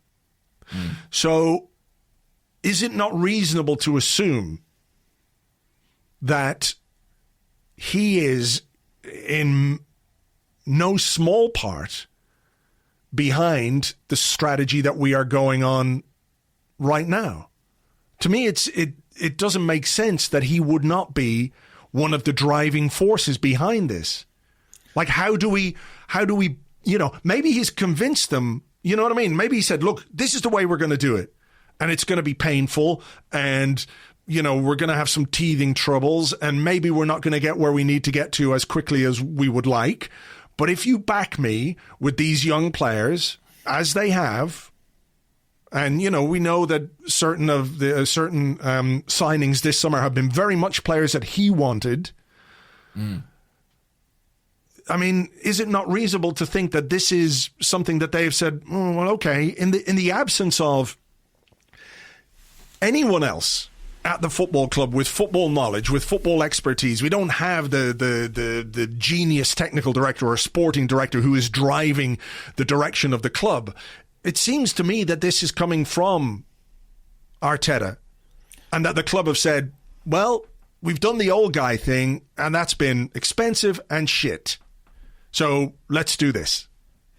I think for me, it's quite a big leap to say it's coming from Arteta. And he's actually saying the contrary. If we choose to take him at face value, he's saying the new direction was explained to me by the owners and the technical director. Now, you don't believe that? I think he Bear in mind, Arteta's the manager who last summer wanted to sign Willian. He is the manager. I think the key word there is the manager. He is not a head coach. He's not the guy who's sitting down passively go, which players are you giving me? He's involved. He has to be involved. Of course he's involved with the players, but I don't think he's involved with the strategy. I don't think he decides the strategy for the entire club on his own. That's really not what I understand from the situation. I don't think it's on his own, but I don't think he can... I just don't believe that he isn't fully involved with the direction that the club is taking. And let me be clear about this. I think it's a welcome direction. I think it's good. I think it's a direction that, whether people are into Arteta or not, I think after years of doing bad transfer deals and sort of patchwork quilt squad building, most people, whether they think the manager is the right guy, the wrong guy, or whatever, would say, well, at least there appears to be a plan, B, a sort of measure of cohesion to how we're doing it. We're trying to build something. I think people can see that. And also, they can see that, if it doesn't work for Mikel Arteta, what we're doing can exist outside of his sphere of existence, if you know what I mean. So we're not buying, let's say a manager came in and says, I want this player, and this player, because this is the way I want my team to play. It doesn't work for him, and all of a sudden you're left with players who don't suit the next manager who comes in, right? It's not to say all of these guys are going to be the favourite of whoever's next whenever that happens, but you've got a young squad that is relatively future-proofed. You're making an investment now. You're looking for it to come to fruition, over the coming seasons. I think that's a good plan. So I don't quite know why he is sort of saying all of a sudden that this is slightly separate from him. I don't buy it. But he's not saying it in he's not, well, from the clip I saw, he wasn't saying it to wash his hands of it. He's saying, I accepted it and I'm part of it. I'm not saying he's not part of it, but I think the club have taken that direction. I don't see what making him responsible for that does, because it's well, we think it's a good plan, don't we? Yeah. So what are we going to do? Sack him for it? If it is his responsibility, then it's something he's done well. No? Well, I mean, that remains to be seen. Right. Like okay. We withhold judgment till we get results. Well, of course, but I mean, the plan, in isolation, is a good one. The execution of the plan depends very much on the quality of the players that you've brought in to be part of that plan, and we haven't seen enough. That's so. What I would say is he is responsible for the execution. Like, he makes the choice on the player. I don't think he sets the parameters. That's my understanding of the situation. Okay. And so you can be like, he chose the wrong goalkeeper or he chose the wrong centre-half. But I don't think you can say, well, personally, I don't think it's fair to say Arsenal have taken a decision to go with under 23 players. That's Mikel Arteta's fault. I don't think that's true. All managers want experienced first-team ready players. This is the manager who bought Thomas Partey. This is the manager who bought Willian. He would still be doing that if it was up to him, in my opinion. But he's not. Now, I happen to like the strategy. I think it's good. I think that Arsenal are correct. They cannot buy Rafael Varane. They cannot buy Jadon Sancho. Cristiano Ronaldo. Stuff like that is beyond them. So they have to do this. They have to do it to change the profile of the squad, to redistribute the salary budget in a more sensible fashion, to create players that have resale value. The unfortunate consequence of that is, like, there isn't a quick fix. Like, it's not... I read so many people saying, well, we'll get Antonio Conte in. Antonio Conte doesn't want to do that job. No chance. I agree with that, yeah. Antonio Conte doesn't want to come in and work with Ben White and Aaron Ramsdale for the next 3 years. He wants to go and win the league tomorrow. So we have to be realistic about what the parameters are here. Like, we all want Arsenal to get back into Europe ASAP, and it should be this season. But, like, what are we expecting? Like, we get a new manager in and we're going to challenge or something. Like, it's not going to happen. No? I agree. I agree with that. It is the reality of football, though, that for all the rationalization that we can make about a plan, about a strategy, about time and rebuilding, the visceral emotional reaction to watching your team play badly, not score goals, lose games, usurps that. For sure. That's what we see, and that's why running a football club is really a mental business, because the rationality and logic only has so much place. Yeah. But I think, I think that what I would say is this: if the situation or the sort of antipathy to Mikel Arteta among the supporters becomes so toxic and so substantial that there is no choice but to replace the manager, the last thing I want Arsenal to do is pivot in direction and be like, bring me Willian again. Yeah.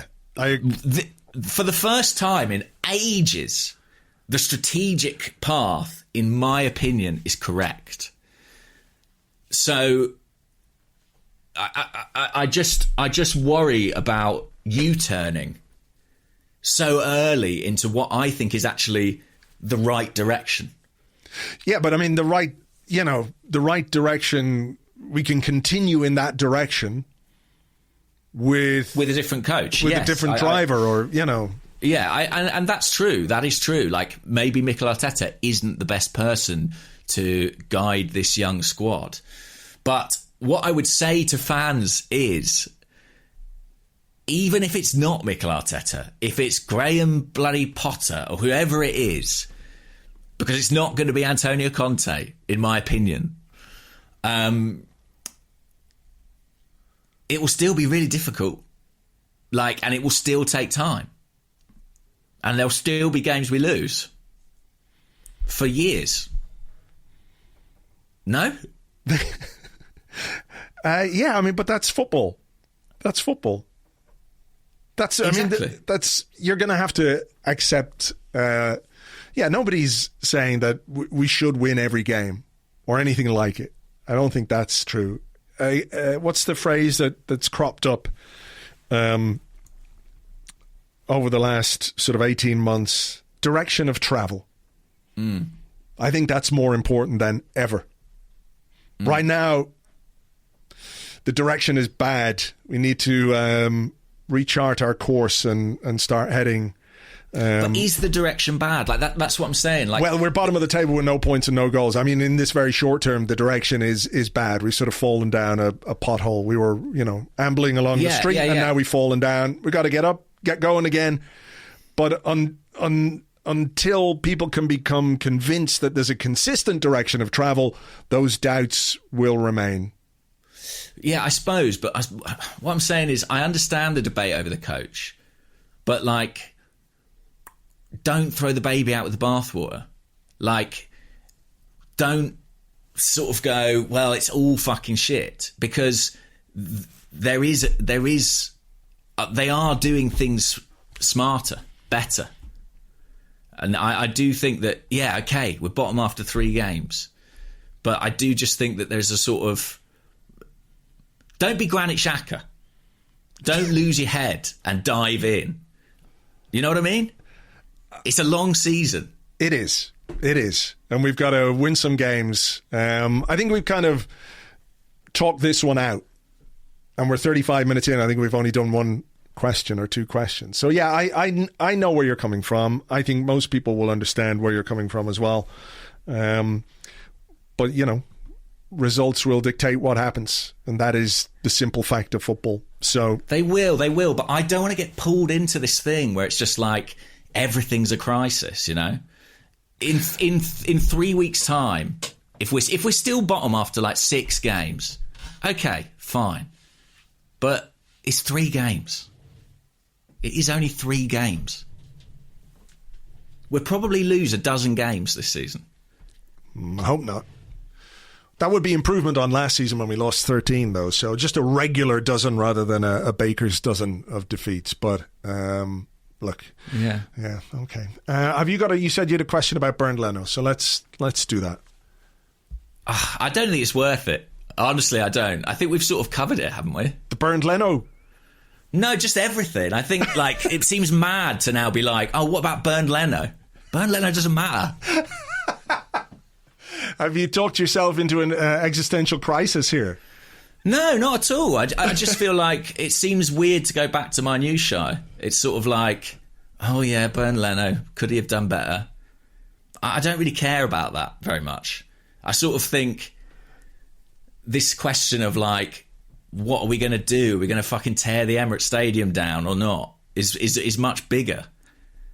I do think that, like, yeah, I feel quite strongly we need to sort of... I literally feel like as a fan base we're guilty of the exact thing we castigate Granit Xhaka for. Just piling in. It's weird. I don't think it's that weird. Well, no, it's normal. It's what football fans do. But yeah. I suppose, like, I just think there's no realism about where we are.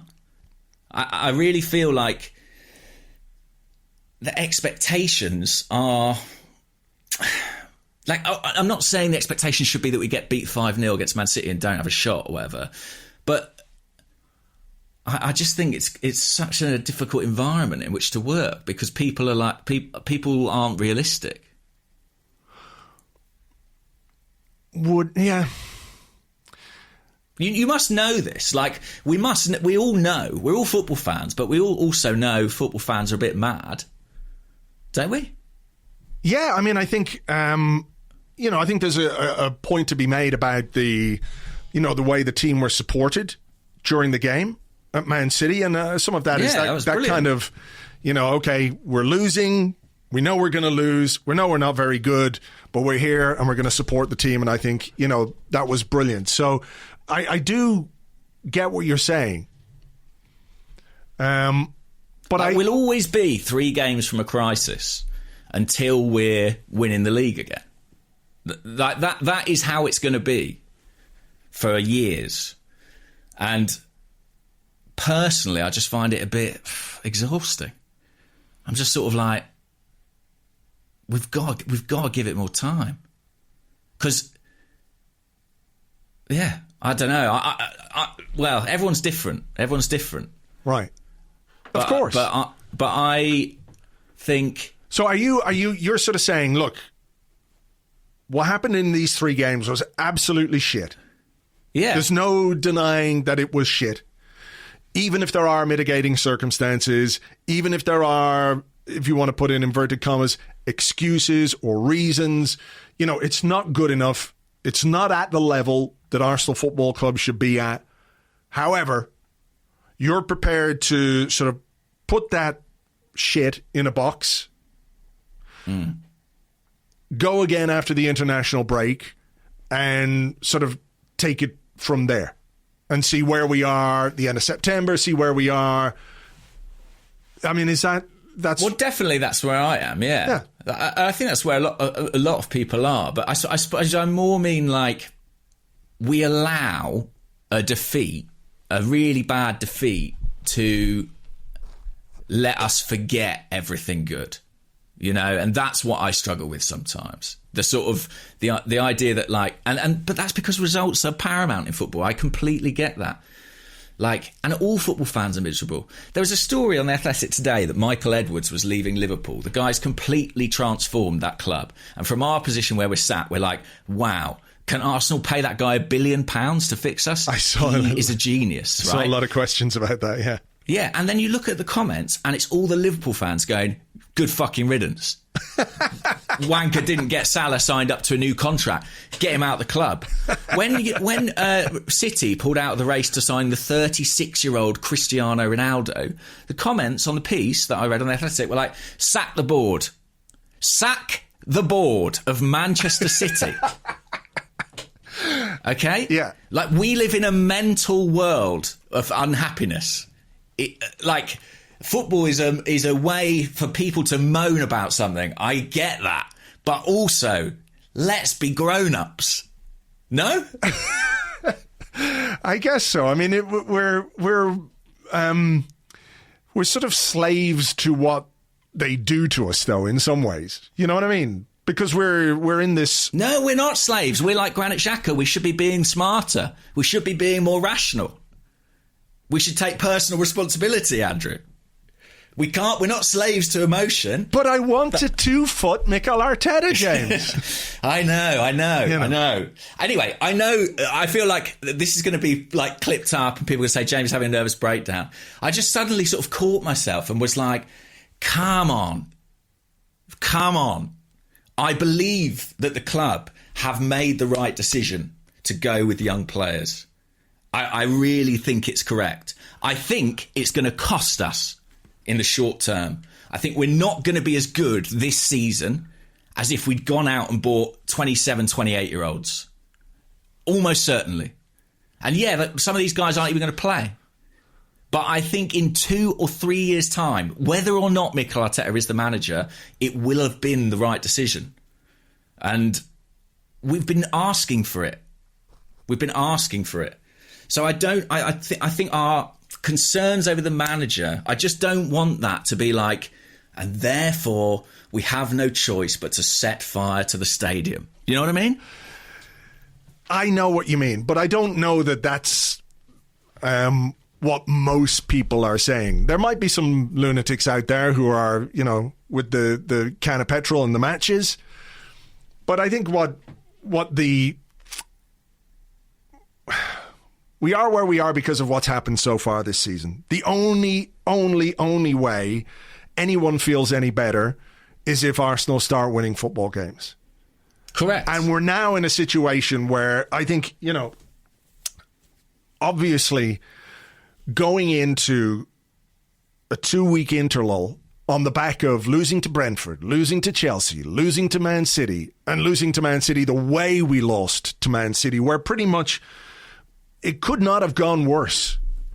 I mean, maybe it could have, but I can't think of how that would have been. Not much could have gone worse. So we're now in this spiral of despair, unhappiness, and introspection.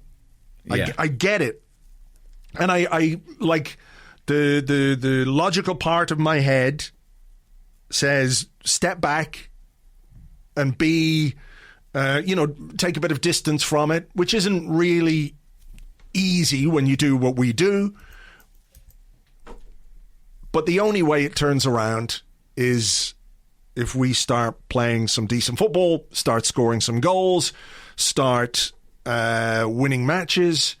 And, they just have to win games. They just have to win games. And I think, I'll finish this thought, is just that if we had seen some things in these 3 games that we could hang on to, we're in these choppy waters. We're like heading towards, the waterfall, Niagara Falls. We're heading over the edge because of the way we're all feeling right now. And there isn't even like a little, rope or two that we can hang on to give us some hope. So yeah, that's why I think it feels very intense or something right now. Exactly. And I think, as I said, there's no silver lining right now and there's no positive. But I do hold out hope that that's because we are talking about a relatively small sample, in what we've seen so far this season. I accept it's all been bad, but I expect that to change. I don't know if it'll change enough to save Mikel Arteta's job. And to be honest, I don't really care. I don't massively care if he keeps his job or not. If he goes, he goes. What I care about is that we keep following this direction, and because I think it is strategically right what the club are trying to do, and I don't. I worry that we're just going to sort of get into this thing of constantly flip-flopping and changing strategy. And you're right, the strategy isn't dependent on the manager, so maybe that can change. And also, I accept that many people will listen to this and think one of 3 thoughts. 1, that man is deluded. 2, that man is on the Arsenal payroll and doing Arsenal's PR for them. My favourite of the thoughts that occurs. I wish I was on the Arsenal payroll, but sadly not. Or 3, that I'm just protecting myself against the reality of the situation. That 1 and 3, may have some truth, but I have to call it as I see it. I think it is going to get better. And if it doesn't, I hold my hands up and they should sack the manager. But I think it can. Right, now I'm prepared to talk about Bernd Leno again, if you want me to. Yeah, let's do a few minutes of other questions because we haven't really got through a lot. And look, if nothing else, James, this podcast allows us to to sort of talk things out to an extent where, if you go around thinking about it, maybe you just sort of give up and start thinking about something else or do something else entirely, like walk the dogs or whatever it might be. But, when you're talking about it, all you can do is talk about how you feel and talk about, what you really think. And that's what this podcast is here for. So, That's true. It. And people will, people will have their own views and let us know what they are. I'd be interested. Yeah. But do it nicely. Okay, so Marcus Ben Sasson, who is on Twitter, said, should Leno be dropped for Norwich? He got off lightly in the post-game analysis because he had to produce a few reflex saves. But he doesn't communicate well with his defenders, and his indecision cost us the first goal, which snapped our fragile confidence. I do think, he had a role to play in that first goal, but not... I think it doesn't take away from the other issues like Chambers and the cross coming in and all that kind of stuff. I wouldn't be surprised if Leno was replaced for the Norwich game. Interesting. And I'll tell you why. I think, that Ramsdale, one of the reasons that they bought him is, he's a bit more proactive, comes off his line a bit more. So maybe he does prevent that first goal. I don't think he stops Man City scoring on the day or anything like that, but maybe that's it. But I think Leno has decided that he isn't going to play out from the back anymore. I mean, it does feel like that, doesn't it? Yeah, it does. I watched him early on against Man City, and I watched him in the previous game, and he doesn't want to do it. Like, we're set up to do it, and he won't do it. He waves them forward. I cannot believe that a manager who, last season spoke so clearly about what his philosophy was in terms of how we play and playing out from the back. And there's that famous comment, isn't there, about, does he get nervous if he sees his team playing it out from the back? He goes, no, I get nervous if we kick it long because we know the ball is coming back. That's even more the case now because we literally have nobody to kick it to. We don't have a Bakary Sagna on the right-hand side to flick it on, to win the headers. We don't have a towering centre forward to hold the ball up. We don't have a central midfielder with the presence of Patrick Vieira to win headers. We're not a big team. So I cannot believe for a second that we have decided all of a sudden that we are going to be a long ball team. So I think I can't believe what I'm saying is I can't believe Leno has been instructed to do what the manager wants his team to do. If a team presses you high, that's part of why you're playing out from the back, right? Yeah, I heard you talking about this on the preview pod with Lewis, right? Yeah. About how we seem to give up on it when teams press us, but that's exactly what we should want them to do. Yeah, exactly. You press, we play, and now, look, space. Run, score. That's fucking football. Yeah. So I have a feeling that his either inability or his unwillingness to do that will be part of why he loses his place. Whether it happens as quickly as Norwich, I don't know. And to be fair to him, he made some good saves. But that's what he does. He's a good shot stopper. We've seen that from him. But if there is some semblance of an identity to how we're going to play football, then surely he's in danger of losing his place, because that's a fundamental part of it, is what the goalkeeper does with the ball at his feet. I think that it could change. I mean, I think Leno did make some really good saves against City, as he did against Chelsea. Yeah. And I think right now, he's the superior goalkeeper.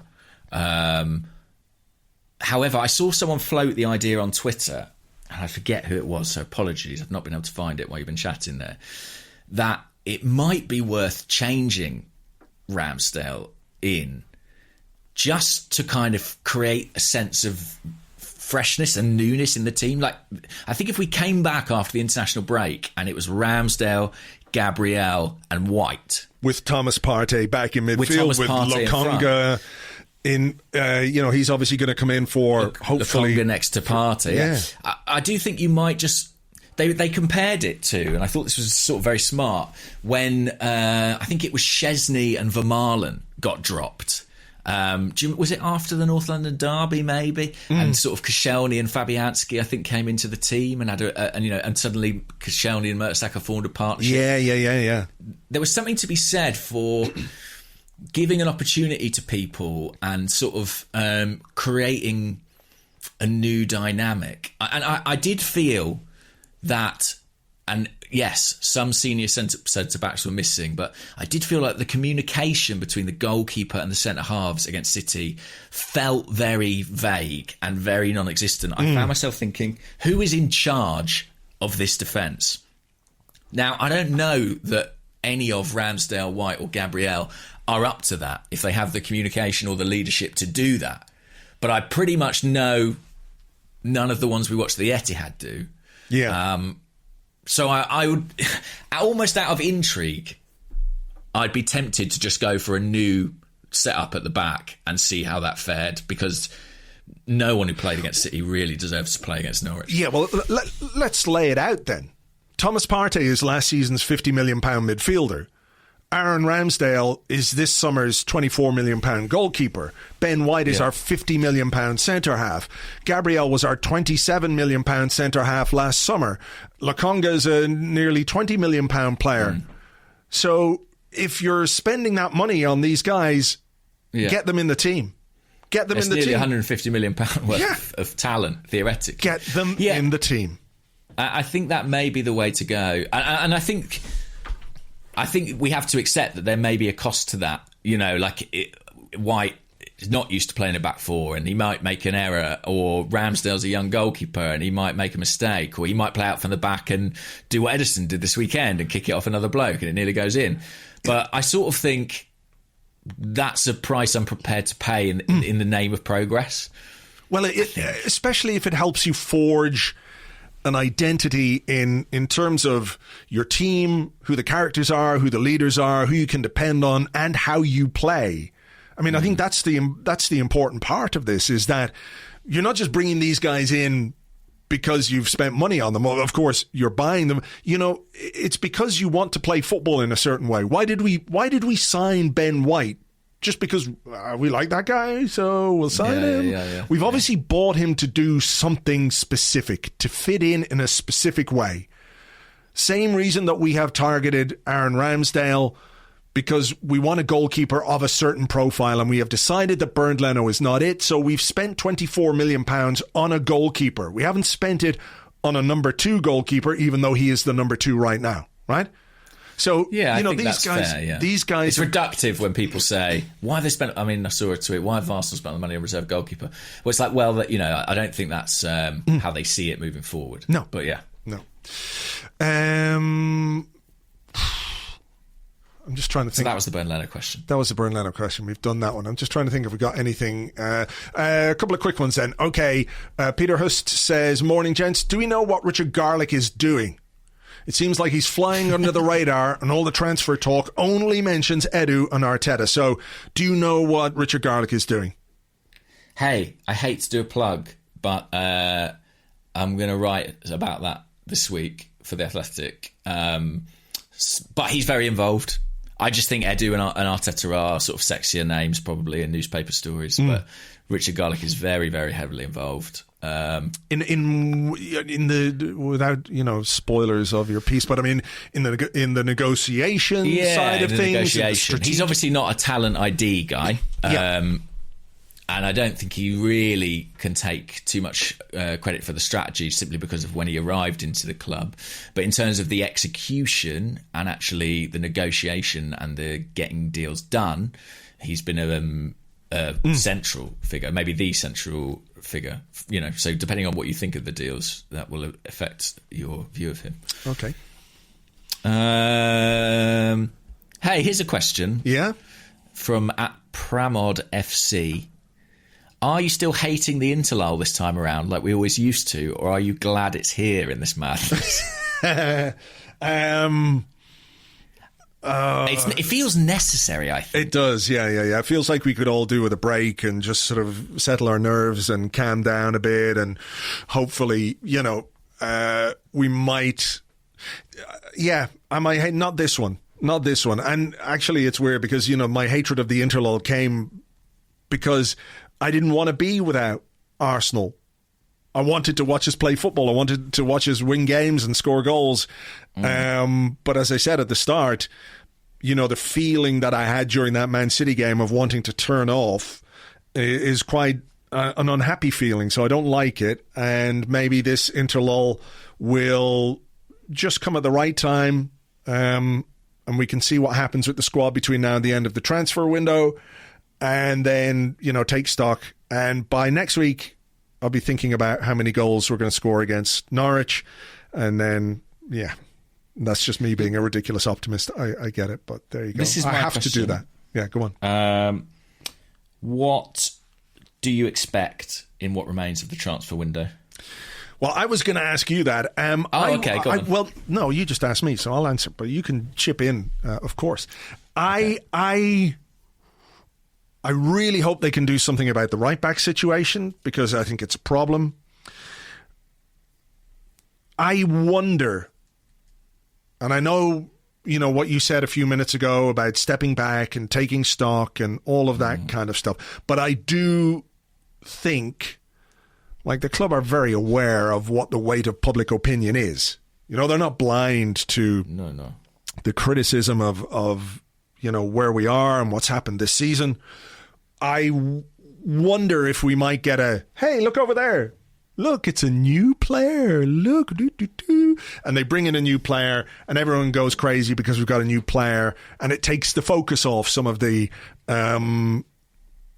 shit that we have had to endure. Husamawa kind of thing. That kind of thing, like, whether that happens or not, I don't know. But football clubs, I think if you talk about maybe football fans not always being rational, football clubs are not rational either. No. Like, look at Ronaldo. Well, that's exactly it. Manchester United bought Cristiano Ronaldo only because he was going to go to Man City. If he was going to go to any other club in the world, they would not have bought him.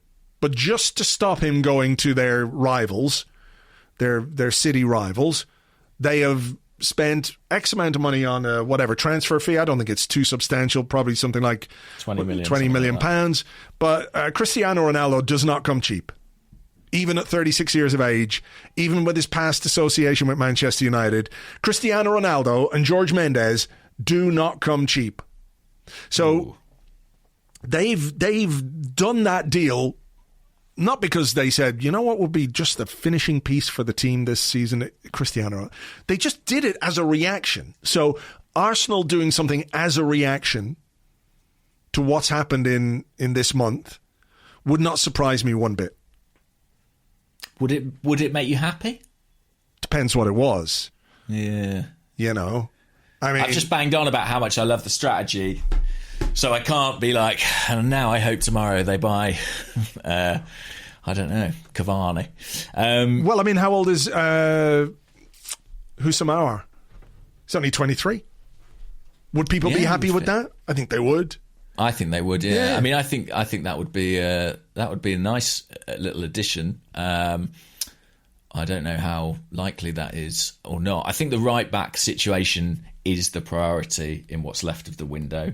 But like, it seems like quite a tricky fit. Like, it feels like what they want at right back is quite specific, and a lot of names that have been mentioned are sort of not ticking those boxes for them. Yeah, there was a question on the Discord. Sorry to cut across you. There was a question specifically for you on the Discord from David Baratunk, who says, I have a question for James, which has been bugging me. Many media reported this summer that we had targeted Hakimi, who's now at PSG, who was at Inter Milan. That means we identified the position as problematic and the type of player that we wanted.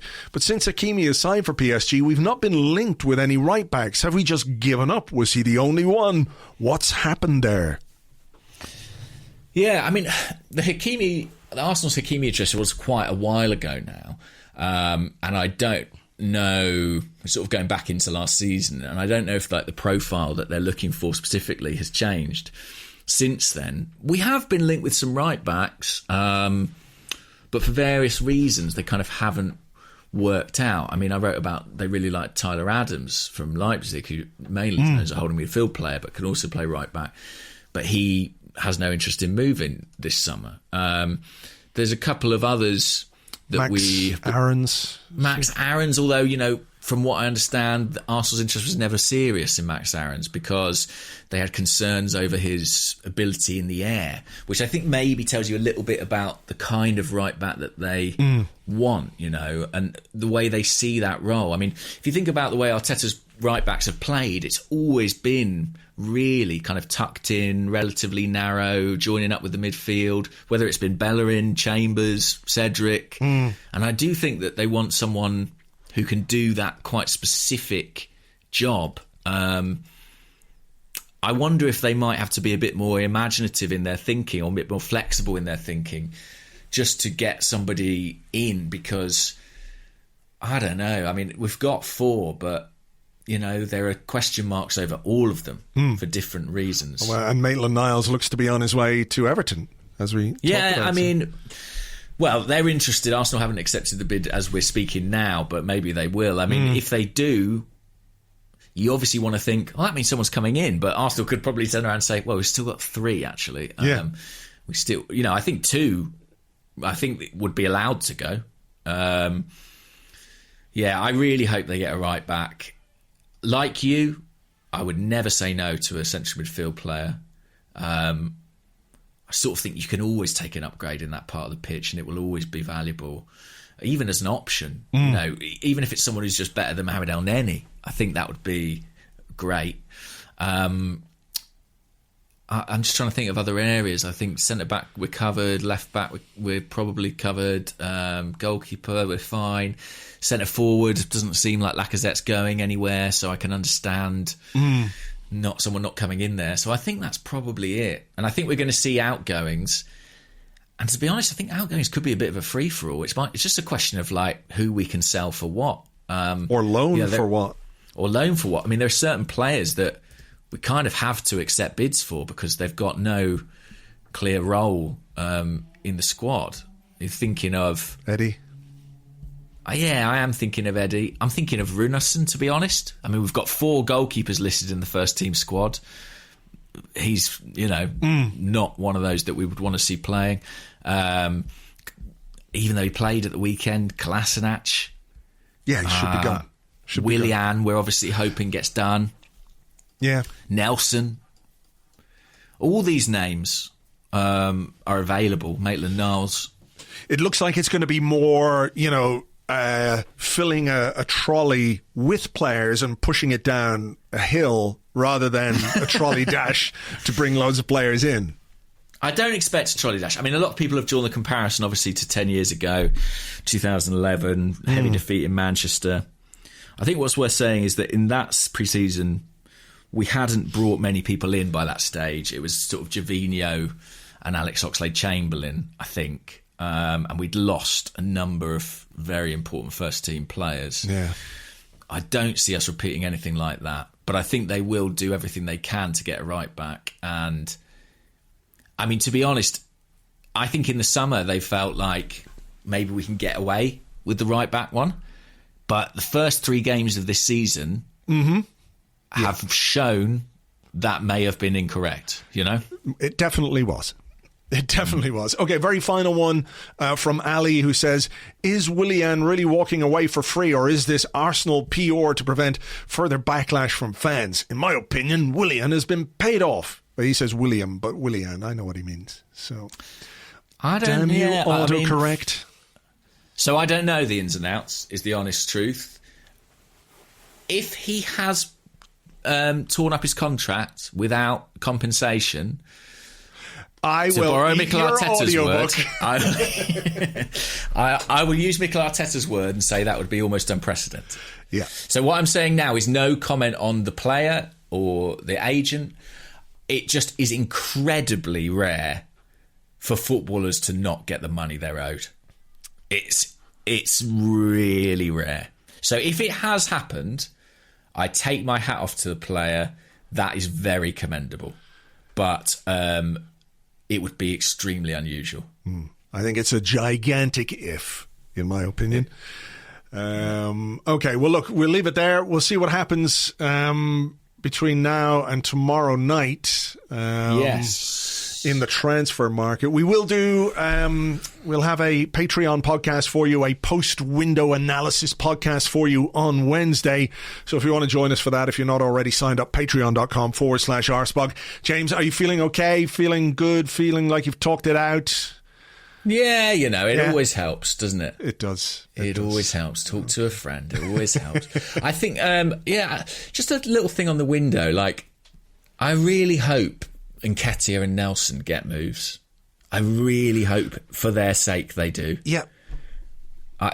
Like, setting aside what I hope Arsenal get for them, or, what I think about their Arsenal careers, just like they're young players who I've invested a bit of hope and emotion in as academy products, and I feel like they've wasted a lot of time, and I want their careers to blossom. So fingers crossed something gets done for those guys. It would be a real shame for them, I think, if not. Yeah, I think it would, because they're not going to play very much football. And, for someone like Reece Nelson, who should have gone on loan last season, it would be terrible for him and his development. And, his best friend in football, or maybe real life as well, is Jadon Sancho. The two of them came up around the same time and were very, very highly thought of. And you look at what's happened with Sancho, who went away, did great at Dortmund, and now he's got to move to Manchester United. I'm not saying Reiss Nelson is capable of that, but I do think if he went somewhere and went to the right club and played well, he opens doors for himself. I hope that happens. I want these young guys to do well. So fingers crossed that they get their moves. Okay, look, we better leave it there because we've been going a long time as ever. Thank you very much indeed for being here. If you've made it this far, fair fucking play to you. We love you very much indeed, and we will catch you on the next one. Bye-bye.